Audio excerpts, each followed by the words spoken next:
तो question number 13 है। Question number 13 कहता है दी आकृति में पी क्यू एक दर्पण है।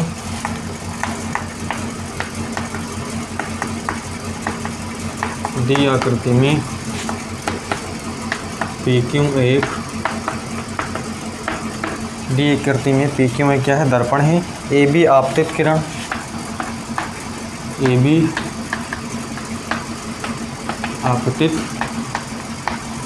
बी आपतित किरण और बी सी परावर्तित किरण है।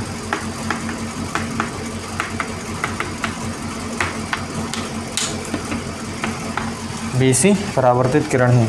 यदि कोण ए बी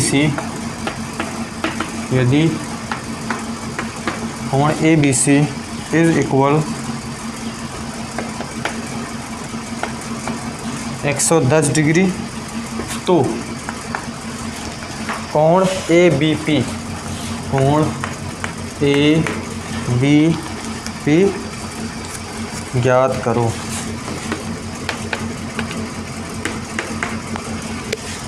ठीक है ना। तो अब इसका जो है डायग्राम किस तरीके से दे रखा है इसको हम आपको दिखाते हैं। ठीक है,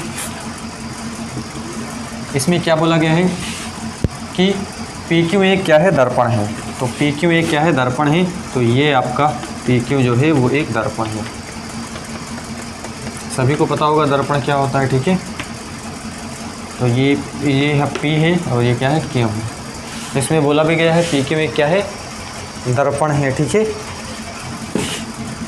इसमें ए बी जो है, ये देखो ए बी जो है वो आपकी क्या है, आपतित किरण है। आपतित किरण का मतलब जो आती हैं, ठीक है ना, मतलब जो किरणें आकर के दर्पण पर आकर के क्या होती है, टकराती हैं, वो किरणें हमारी क्या होती है, आपतित किरण होती हैं। तो इसका नाम दे रखा है ए बी। तो दिखा देते हैं, ये ए है और इसका नाम दे रखा है ये बी है। तो ए बी जो है वो आपकी क्या है, आपतित किरण है। ठीक है ना, और ये टकरा करके ये इस तरीके से क्या हो जाती हैं, वापस लौट जाती हैं। ठीक है ना, और इसको और ये कौन, ये कैसे होती है, ये हमारी क्या होती है, परावर्तित किरण होती है। ठीक है ना, और अगर हम बीच में एक ये इस तरीके से, इसको हम क्या बोलते हैं, अभिलंब बोलते हैं। ठीक है ना, क्या बोलते हैं इसको हम अभिलंब बोलते हैं। ठीक है, और इसका भी नाम हम दे देते हैं ये। इसमें क्या बोला गया है, कोण ए बी सी। कोण ए बी सी जो है वो अर्थात ये टोटल एंगल जो है, अच्छे से आपको इसको क्या करना, समझना है। तो ए बी सी जो दे रखा है वो आपका 110 डिग्री दे रखा है। हमसे पूछा क्या है, हमसे पूछा है ए बी पी बताओ। तो हमसे पूछा है ए बी पी, अर्थात ये वाला एंगल हमें क्या करना है, बताना है। ठीक है ना, ये वाला एंगल हमें क्या करना है, ज्ञात करना है। देखो कैसे इसको करते हैं। ओवरऑल आपको प्रश्न जो है वो अच्छे से समझ में आ गया होगा, प्रश्न क्या करना चाह रहा है। ठीक है ना, प्रश्न में जो है ए बी जो है वो आपकी आपतित किरण है, बी सी जो है वो आपकी क्या है, परावर्तित किरण है, और जो है पी क्यू आपका एक क्या है, दर्पण है। ठीक है ना, चलिए देखते हैं।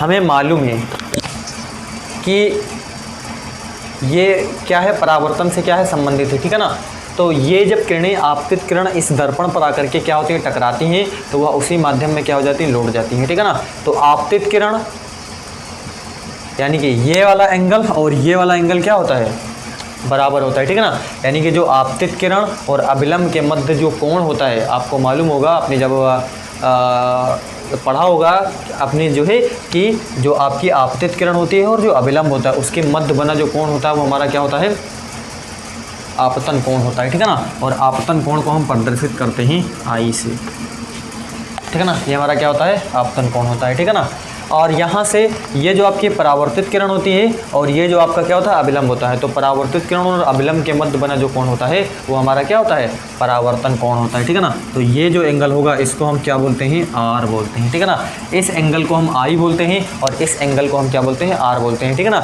और परावर्तन के नियम से आपको पता है, क्या पता है, कोण आई इज इक्वल होता है कोण आर।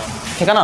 कोण आई इज इक्वल क्या होता है, कोण आर, अर्थात ये जो है इस वाले के क्या होता है, बराबर होता है। तो इतनी बात तो आपको समझ में आ गई होगी। अगर इतना साइंस अगर आप जानते हो तो प्रश्न को तुरंत क्या कर सकते हो, बना सकते हो, ठीक है ना। ये जो आपतित किरण होती है, जो अविलंब होता है, इसके मध्य बना कोण ये तो आपतन कोण होता है। ये आपके परावर्तित किरण होती है, आपका क्या होता है, अविलंब होता है। तो परावर्तित किरण और अविलंब के मध्य बना जो कोण होता है वो हमारा परावर्तन कोण होता है, और उसको हम किससे दिखाते हैं, आर से दिखाते हैं, ठीक है ना। और परावर्तन के नियम से कोण आई इज इक्वल क्या होता है, कोण आर होता है, ठीक है ना। ये चीज अब देखो इस प्रश्न का हम सोल्यूशन कैसे पता करते हैं, ठीक है ना। अब देखो ये दोनों मिला करके टोटल कितना है, 110 है, दे ही रखा है, ठीक है ना, कि ए बी सी अर्थात ये टोटल एंगल जो दे रखा है वो कितना दे रखा है, 110 डिग्री दे रखा है, ठीक है ना। देखो कैसे करेंगे इसको हम, यहाँ से आपको लेकिन ये मालूम होना चाहिए कि आई बराबर क्या होता है, आर होता है, ठीक है ना। ये चीज़ आपको मालूम होनी चाहिए, ठीक है ना, ये परावर्तन नियम से।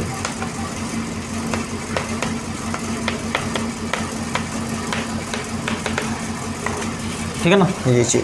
अब यहाँ से देखो ये और ये टोटल मिला करके कितना है, 110 है, ठीक है ना। तो देखो आई प्लस आर बराबर कितना है, 110 डिग्री। तो आई प्लस आर के स्थान पर भी हम क्या लिख सकते हैं, आई लिख सकते हैं, बराबर 110 डिग्री। तो ये क्या हो जाएगा, 2i बराबर 110 डिग्री। तो आई बराबर हो जाएगा 110 डिग्री बटे 2, तो ये हो जाएगा 55 डिग्री। तो आई बराबर हो जाएगा ये आपका 55 डिग्री। तो जब आई 55 होगा तो आर भी क्या होगा, 55 होगा, क्योंकि दोनों क्या है, आपस में बराबर है, ठीक है ना। तो यहाँ से आपको पता चल रहा होगा आई बराबर आर बराबर ये आपका क्या हो जाएगा, 55 डिग्री हो जाएगा, ठीक है ना, ये चीज़।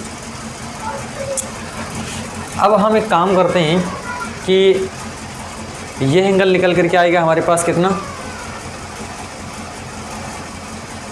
ये एंगल निकल के आया हमारे पास कितना, 55 आ गया। ये वाला निकल के आया भी कितना, 55 आ गया। तो हमसे तुम्हें तो क्या पूछा है, ए बी पी, हमसे ये वाला एंगल क्या किया गया है, पूछा गया है, ए बी पी अर्थात ये वाला एंगल पूछा गया है। तो इस वाले एंगल को हम कैसे ज्ञात कर सकते हैं, ज़रा सोचो यहाँ पर। अब आपको मालूम है कि ये क्या है, अभिलंब है ना, अभिलंब। तो अभिलंब है, और ये जो टोटल एंगल होगा अर्थात ये जो एंगल होगा यहाँ से अभिलंब से लेकर के यहाँ तक ये वाला एंगल, ये कितना होगा, हाँ 90 डिग्री होगा, ठीक है ना। ये क्योंकि यह विलंब है, यहाँ पर ये क्या होता है, लंब होता है। जो दर्पण होता है, दर्पण पर ये क्या होता है, लंब होता है, परपेंडिकुलर होता है, ठीक है। तो ये जो एंगल होगा ये आपका टोटल कितना होगा, 90 डिग्री होगा। तो दिस और दिस है ना, मतलब ये वाला और ये वाला, इन दोनों का योग जो होगा वो किसके बराबर होगा, 90 डिग्री के बराबर होगा।